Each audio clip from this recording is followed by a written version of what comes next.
হঠাৎ দৃষ্টি থমকে হাত স্থির হয়ে গেল মেহনুরের।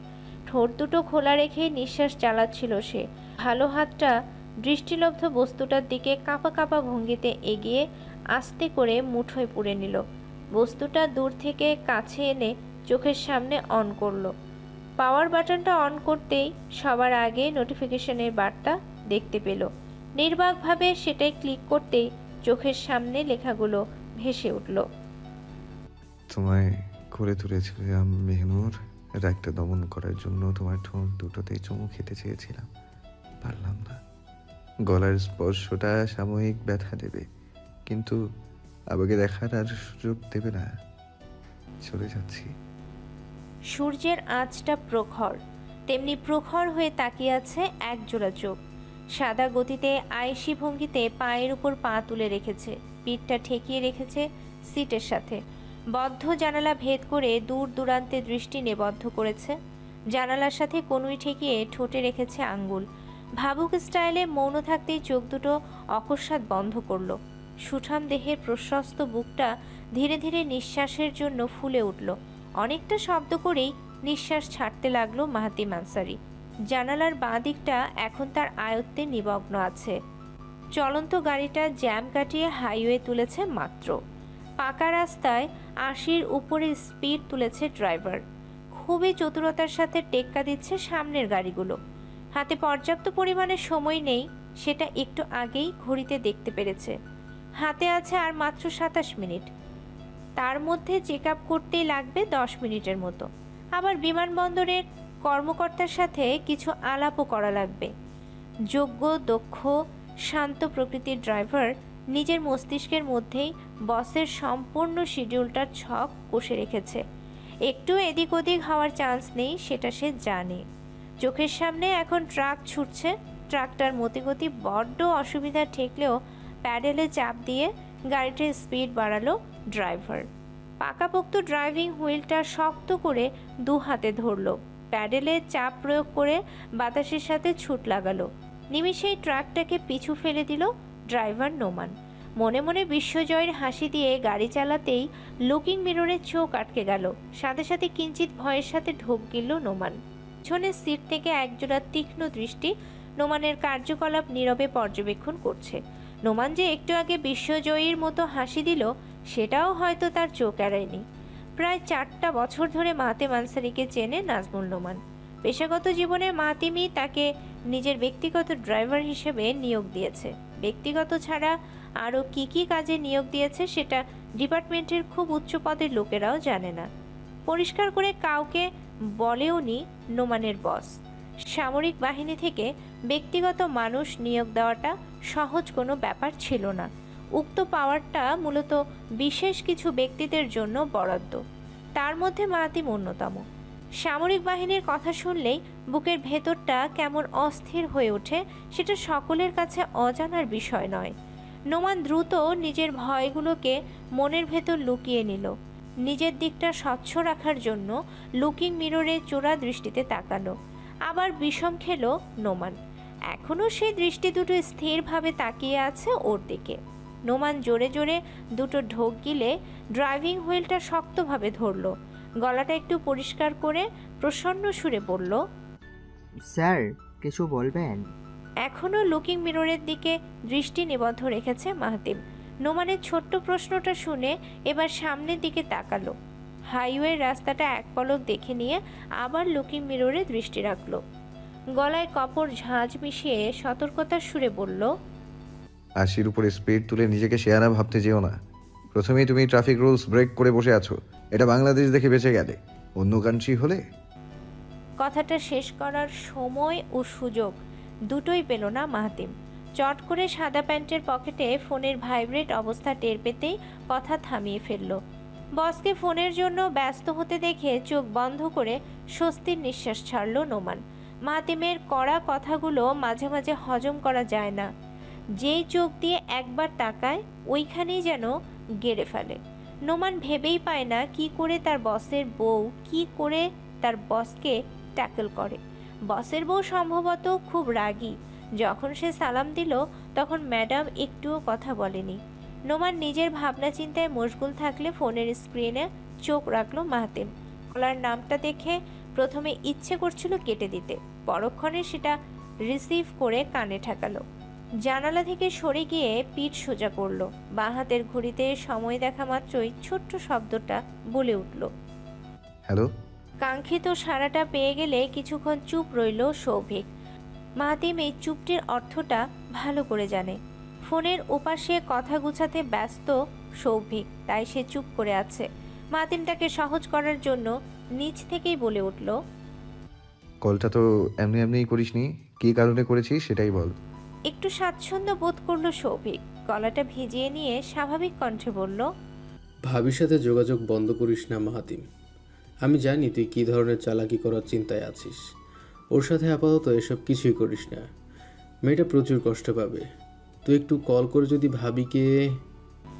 সঙ্গে সঙ্গে মুখের কথা কেড়ে কপট ভঙ্গিতে জবাব দিল মাহাতিম। অনেকটা ক্ষোভের সাথে কিছুটা জোরালো ভঙ্গিতে বলল, ওর টপিক বাদ দিয়ে যদি কথা থাকে সেটা বল তাহলে। আমি এয়ারপোর্টের কাছাকাছি চলে এসেছি, যে কোনো সময় ফোন বন্ধ করতে হবে। যা বলার দ্রুত বল সৌভিক। মুখ ফুলিয়ে সশব্দে নিঃশ্বাস ছাড়ল সৌভিক। চরম পরিমাণে হতাশা কাজ করছে এখন। ডান হাতের আঙ্গুল দিয়ে কপালটা টিপে চোখ বন্ধ করে ফেলল। ভাবির হাতটা কেন কেটে দিলি দোস্ত? সরু চোখে তাকালো মাতিম। ভ্রু দুটো কুঁচকে নাকের কাছে অসংখ্য ভাঁজ ফেলে আশ্চর্য হয়ে গেল।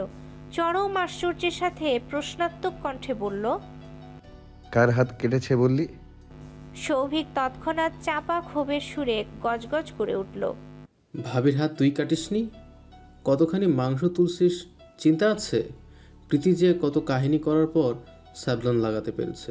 ভাবি কাউকে হাত ধরতে দেয় না। আন্টি যদি জানতে পারে কি পরিমাণে খেপবে ভেবেছিস? তুই এমন কাজ করবি আমি ভাবতেও পারছি না মাহাতিম। তুই নিজেকে ডেসপারেট প্রকাশ করতে যে ভাবিকে শেষমেশ ক্ষতি করবি, এটা কল্পনার বাইরে ছিল। এটা একদম ঠিক করিসনি। মাহাতিম কোনো কিছুই বুঝতে পারল না। সৌভিকের কথা শুনে যতদূর বুঝতে পারল তাতে বুঝলো হয়তো মেহনুরের হাত ভুলবশত কেটেছে। সেটার অজুহাতে সৌভিক চটে আছে। এখন বেজায় রাগ দেখানোর জন্য কল করেছিল ঠিকই, কিন্তু রাগটা পুরোপুরি ফলাতে পারেনি সে। মাহাতিম জানালার বাইরে দৃষ্টি দিল, এরপর চোখ সরালো সামনের দিকে। কিছুটা উদ্ভ্রান্তের মতো বোধ হচ্ছিল তখন, কিন্তু নোমানের দৃষ্টি থেকে নিজেকে আড়াল করার জন্য তেজালো সুরে বলল, আমি এখন বাড়িতে নেই সৌভিক। এই মুহূর্তে কোথায় যাচ্ছি সেটা তুই ভালো করে জানিস। ওর অবস্থা যদি বেশি খারাপ হয় দেন ডাক্তার ডেকে আন। বাকি বিষয়টা জানিয়ে দে। ওর যদি ইচ্ছে হয় স্বামীর সাথে কথা বলার, সেটাও নিজেই পারবে। ওকে ওর মতো ছেড়ে দে। নীতিদের ভালোভাবে পৌঁছে দিস। রাখি এখন। রাত 10টার আগে কল করবি না, করলেও বন্ধ পাবি।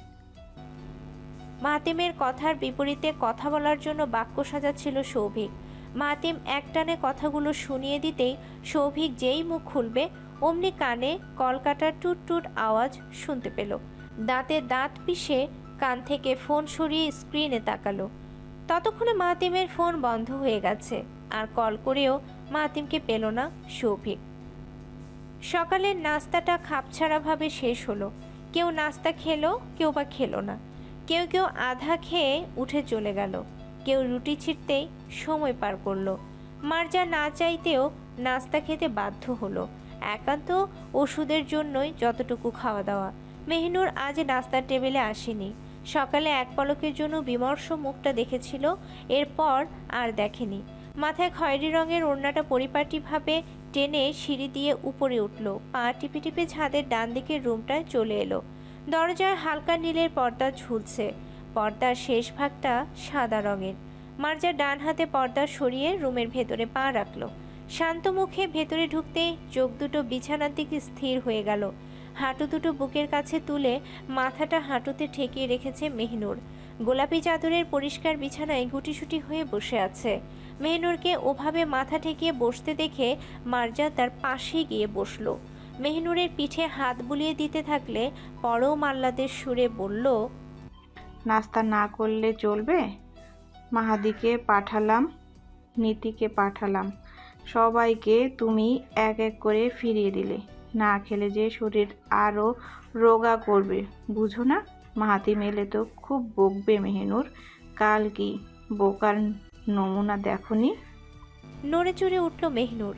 নাক টানা শব্দ করতে হাঁটু থেকে মাথা তুলতে লাগলো। বন্ধ চোখ দুটো অনেকক্ষণ পর খুলতে যেয়ে ঝাপসা দেখছে এখন। ফোলা ফোলা আঁখি দুটো লাল হয়ে গেছে। নাকের মাথাটা যেন রক্ত জপার মতো লালচে হয়েছে। চোখের দুই কোল থেকে এখনো ঝরছে অশ্রু ফোঁটা। হাঁটুটা নামিয়ে স্বাভাবিক করতেই শাড়ির আঁচল টেনে চোখ মুছল মেহনুর। দু চোখের কোল দুটো অশ্রুমোচন করার চেষ্টা করলো। মার্জা ব্যথা দৃষ্টিতে চুপচাপ তাকিয়ে থাকলে মেহনুরের হাতটা থামিয়ে দিল। মেহনুর অবাক হয়ে চোখ মোছা বন্ধ করলে মার্জা একটু এগিয়ে বসলো। বাঁ হাত দিয়ে মেহনুরের সিক্ত গালটা ধরল, অন্য হাতটা দিয়ে ওড়না দিয়ে গাল মুছে দিতে থাকলো মার্জা। কান্নার জন্য ফোপানো ভঙ্গিতে ঠোঁট কাঁপছে, নাক বন্ধ হওয়ার কারণে ঠোঁট দিয়ে নিঃশ্বাস নিচ্ছে।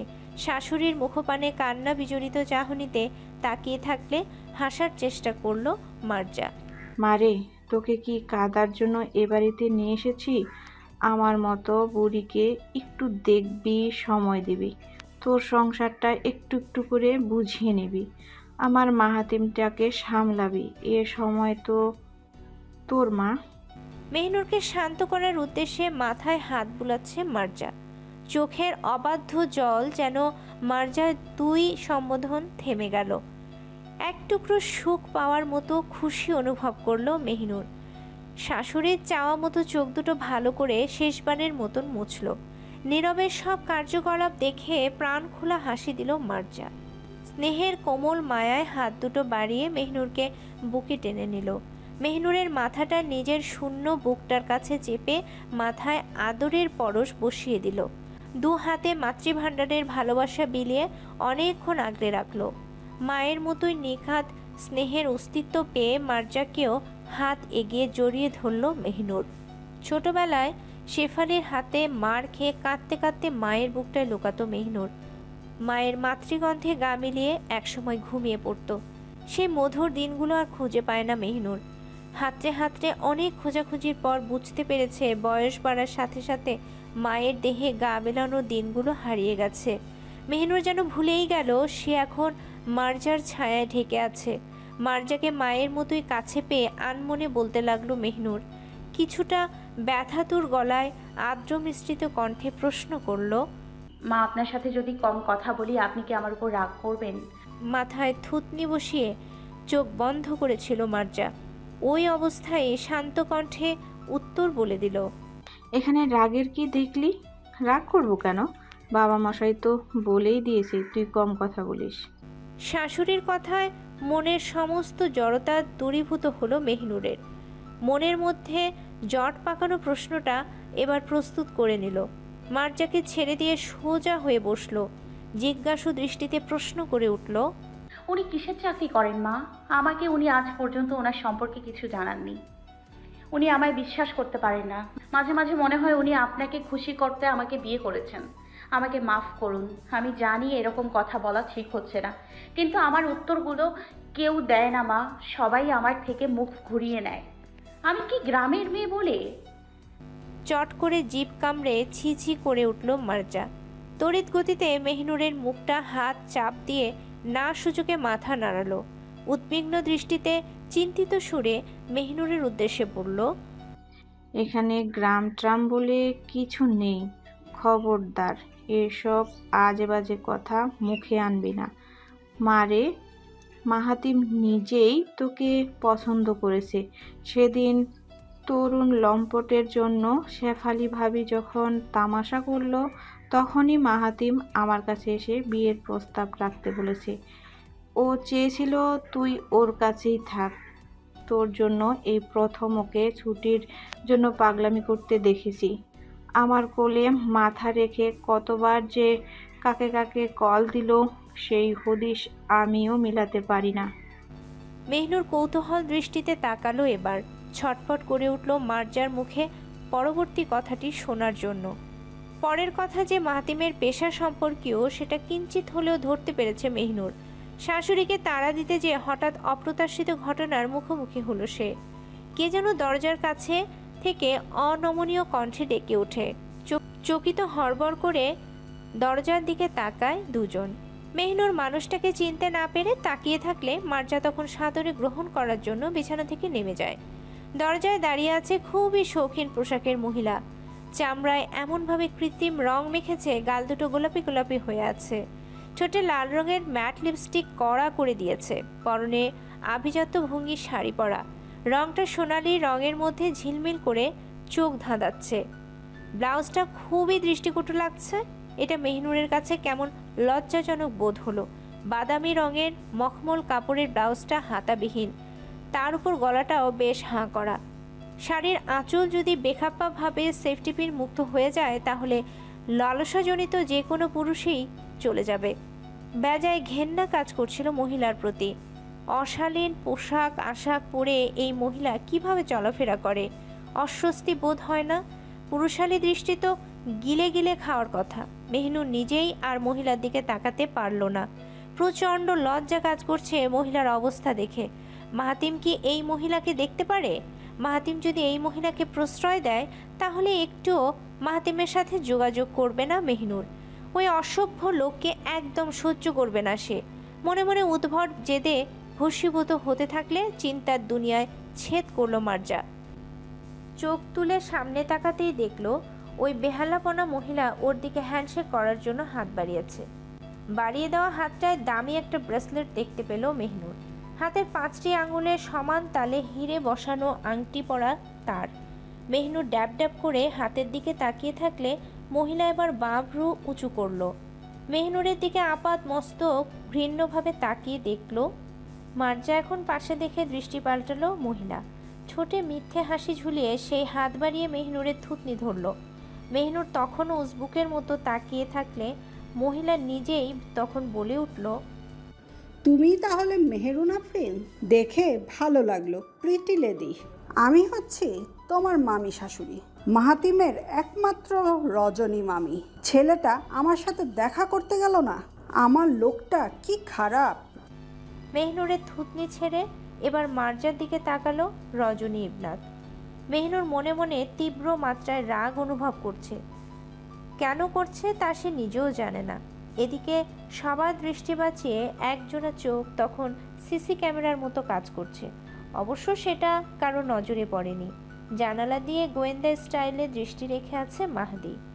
আর ছোট বলে নিজ থেকে সবাই আপাতত ওকেই পাঠিয়ে দিয়েছে। চোরা দৃষ্টি রাখার জন্য মাহদি চরম লেভেলের এক্সপার্ট। এ বিষয়ে মাহাতিমও বলতে বাধ্য। রজনী খুব কায়দা করে মার্জাকে রুম থেকে নিচে পাঠিয়ে দিল। মাকে বেরোতে দেখে সতর্ক হলো মাহদি। নিজেকে চতুরতার সাথে আড়াল করার জন্য ছাদে থাকা চটের বস্তাটা গায়ে টেনে বসলো। মায়ের পদধ্বনি ক্রমশ কমে গেলে গা থেকে বস্তা সরালো মাহদি। মায়ের যাওয়ার দিকে হাসি দিয়ে নিজের কলারটা দাম্ভিকতার স্টাইলে দুবার টান মারল। হাত ছাড়া দিয়ে উঠে দাঁড়াতেই জানালা দিয়ে পুনরায় দৃষ্টি দিল। তৎক্ষণাৎ ভেতরের দৃশ্য দেখে চিৎকার দিতে নিচ্ছিল মাহদি। আটকে উঠতেই মুখে 2 হাত চাপা, সাথে সাথে নিচে বসে পড়ল। মুহূর্তের মধ্যে অস্থির হয়ে উঠল মাহদি। দ্বিতীয় দফায় সাহস করে পা দুটো উঁচু করে জানালা দিয়ে ফের তাকালো।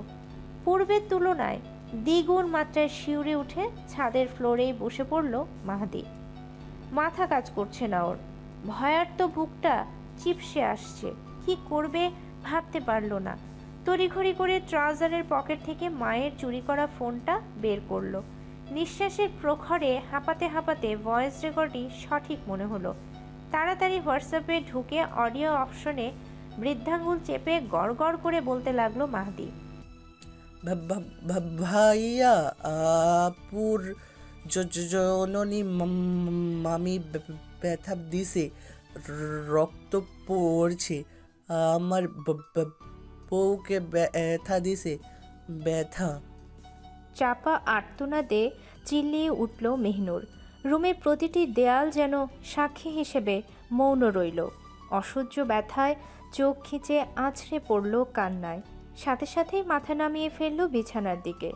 পৈশাচিক আনন্দে হাসি ফুটল কারোর। তবুও রক্তাক্ত হাতটা সে ছাড়ল না। রক্তে মাখামাখি হওয়া সাদা ব্যান্ডেজের হাতটা আরও তীব্র যোগে মুচড়ে ধরল। মুচড়ে দিতেই ঠোঁট কুঁচকে দাঁত শক্ত করল রজনী ইবনাত। ব্যথায় কুণ্ঠিত হওয়া মেহনুর গলা ফাটিয়ে চিৎকার করতে পারল না। গলনালীর কাছের সব শব্দগুলো তার জট পাকিয়ে গেল। অবনত অবস্থায় চোখ কুঁচকে ডান হাতটা দিয়ে চাদর খামচে ধরল। মুচড়ে ধরার প্রবণতা যত তিল তিল করে বাড়ছে, ততই 5 আঙ্গুলের মুষ্টিতে বিছানার চাদরটা দলা পাকিয়ে যাচ্ছে। আর চোখে তার হাতের দিকে তাকালো রজনী। ফিক করে আবারও প্রাপ্তিসূচকের হাসি দিল। দৃষ্টিটা হাতের উপর স্থির রেখে মুচড়ে ধরা হাতটা অকস্মাৎ ছেড়ে দিল। ছেড়ে দিতেই বিছানার উপর ধপ করে ব্যান্ডেজযুক্ত হাতটা পড়ে গেল। সাদা ব্যান্ডেজটার রং পাল্টে লাল বর্ণের রূপ নিয়েছে। শুকনো হাতটা যেন কয়েক মিনিটের তাণ্ডব লীলায় তরতাজা রক্তে মেখে গেছে। রজনী নিজের হাতের দিকে তাকিয়ে দেখল, মেহনুরের জন্য তার নিজের হাতটাও পরিষ্কার নেই।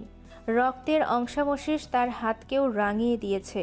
সেটা দেখে মনে মনে কিছুটা ঘৃণার উদ্রেক হলো। দ্রুত হাতটা পরিষ্কার করার জন্য আশপাশে তাকালো, কিন্তু মোছার জন্য কিছু না পেয়ে শেষমেশ মেহনুরের আঁচলটার দিকে চোখ আটকালো। মেহনুর তখনও বিছানায় মাথা নুয়ে কাঁদছে। ব্যথায় জর্জরিত হাতটা যেভাবে ধপ করে ফেলেছিল সেভাবেই পড়ে আছে। রজনী চুপচাপ মেহনুরের আঁচলটা টেনে হাত মুছতে নিল। এই সুযোগে আবারও মেহনুরের দিকে আর চোখে তাকালো রজনী।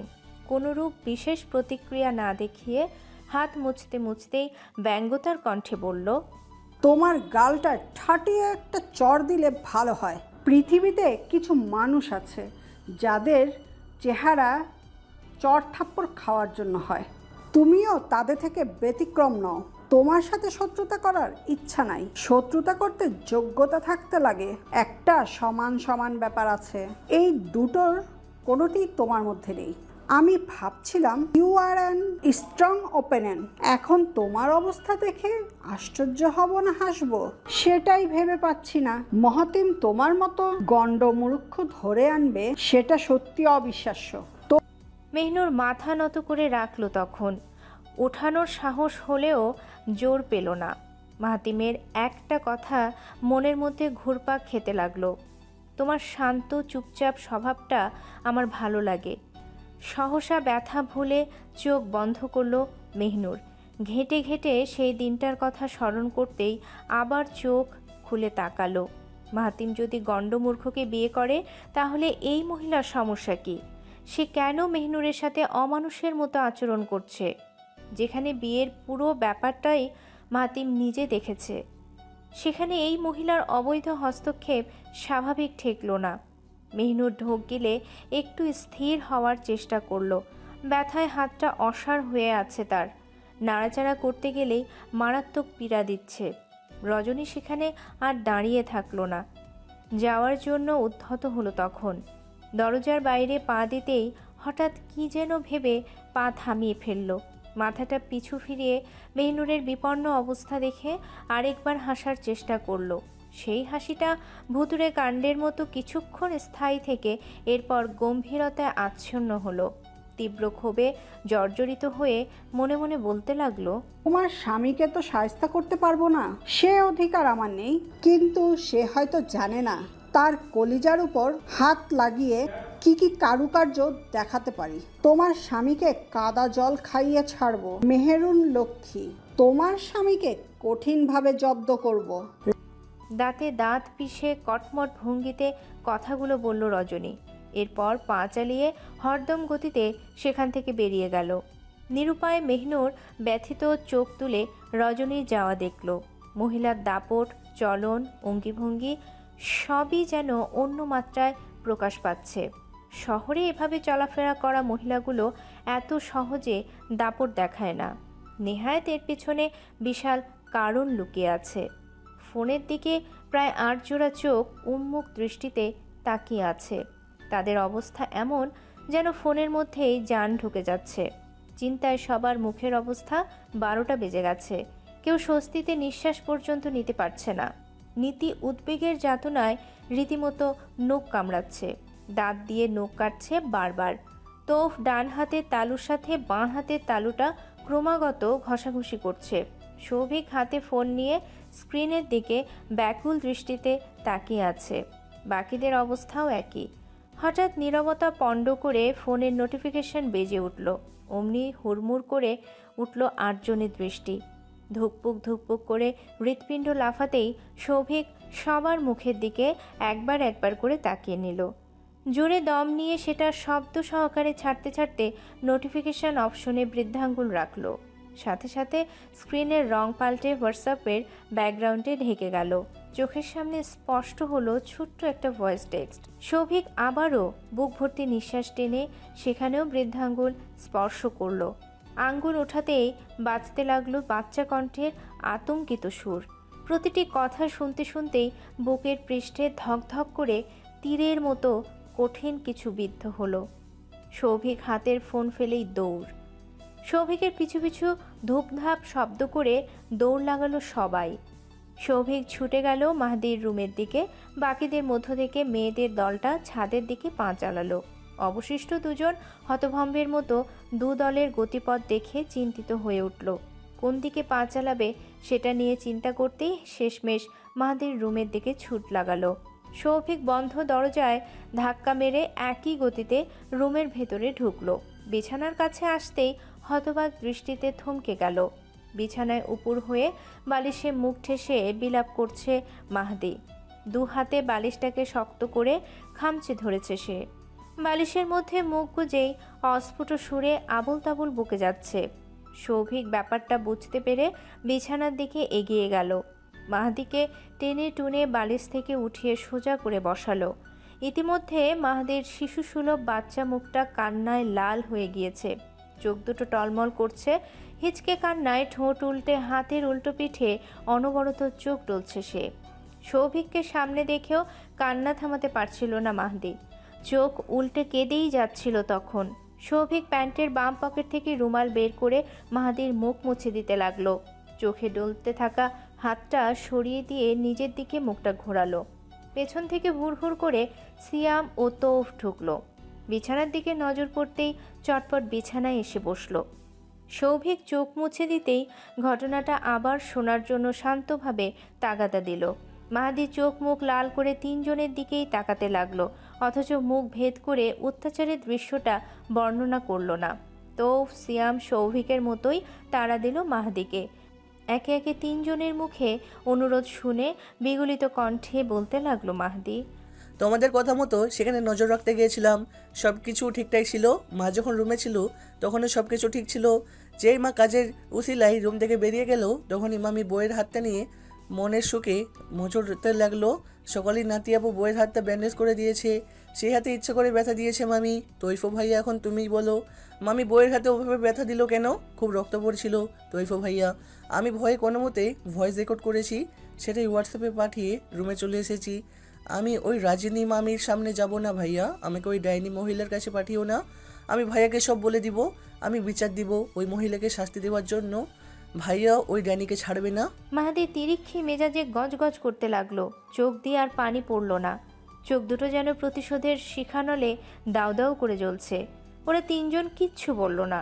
ভারী নিঃশ্বাসে দম ছাড়ল সবাই। মাহদির দিক থেকে দৃষ্টি সরিয়ে তিনজন একে অপরকে মুখপানে উদ্বিগ্ন চেহারায় তাকালো। তৌফ কিছুক্ষণ নীরব থেকে গুমর কণ্ঠে বলল, দেখছস না এবার আমি কি তোদের মিথ্যা বলছিলাম? এই মহিলা যে নিজের ভাতিজির প্রতিশোধটা ঠিকই তুলবো, এই কথাটা কি ভুল বলছিলাম? আসতে না আসতেই দামড়ি বেটির পিনেক শুরু। একমাত্র মাহতিমের দোষে আজ মেহনুর ভুগতাছে, আর এইদিকে সালাই বাঘের কাছে হরিণ দিয়া ফিল্ড মারতেই গেছে। মুখটা খারাপ করতে চাইছিলাম না, তাও খারাপ হইল। তৌফের রাগান্বিত মুখ দেখে মাহদি পিটপিট করে তাকালো। কপালটা সামান্য কুঁচকে ওদের দিকে প্রশ্ন ছুড়ে বলল, তোমরা কার কথা বলছো? ভাতিজিটাকে? তৌফ প্রশ্নটা শুনতে দেরি, সঙ্গে সঙ্গে প্রস্তুত ভঙ্গিতে উত্তর দিতে গেল, কিন্তু মাঝপথে তাড়াতাড়ি কথা ছিনিয়ে নিল সিয়াম। আমতা আমতা করে মানে করতেই চটপট মিথ্যে সাজিয়ে বলল, রজনী মামি তো আগে থেকে খারাপ, এটা তো তুই জানোস। মানে মাতিম যে ওনার চুজ করা মেয়ে বিয়ে না করে নিজের পছন্দ মতো বিয়ে করেছে, এটা নিয়ে ক্ষোভ আর কি। মাহদি এই কথা শুনে আরও খেপে গেল। কপালটা কঠিনভাবে কুঁচকে বিছানায় তৎক্ষণাৎ সোজা হয়ে দাঁড়িয়ে বলল, আমার ভাই যাকে মন চাই তাকে বিয়ে করবে, এতে ওই মহিলার কি? আমরা কি ওর টাকায় চলি না ঘুরি? উল্টো আমাদের বাবা ওই মহিলাকে হেল্প করেছিল, ওনাকে থাকার জন্য আমাদের বাড়িতে জায়গা দিয়েছিল। সাহস কত বড় আমার ভাইয়ের পার্সোনাল লাইফে ইন্টারফেয়ার করে? ভাই কাকে বিয়ে করবে না করবে এটা অবশ্যই তার কাছ থেকে জেনে নিতে হবে না?